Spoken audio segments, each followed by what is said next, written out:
Of all the books that I collected to study, one of them has a classic painting of one of the European masters on the back of the cover, and I've spent time looking at that. 4 messengers are pictured standing around the doorway, their robes billowing in the wind. A 4th messenger is standing, pointing away. You can look, and in the scene there are trees bent over by the force of a mighty wind. And Job is shown having fallen forward, face forward in the dirt, with his hands and his arms covering the back of his head. There is no such thing as a silver lining. Maybe you have tasted some of his suffering.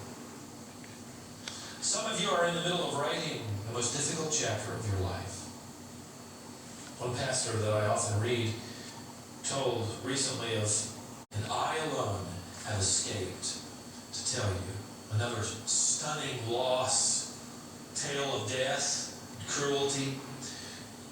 We know that Satan would have allowed that one to live so that he could go back and tell Job the devastating news. Job was reeling under the staggering losses of his businesses, his fortune, his workforce.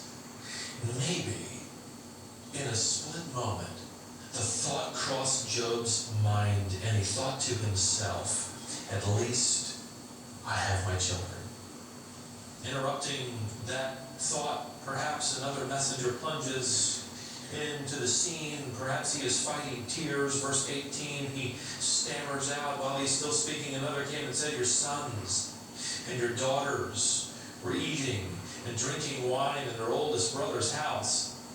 And behold, a great wind came from across the wilderness and struck the 4 corners of the house. And it fell on the young people, and they died. And I alone have escaped to tell you." This whirlwind, or perhaps a tornado, perhaps a sirocco, these winds that would come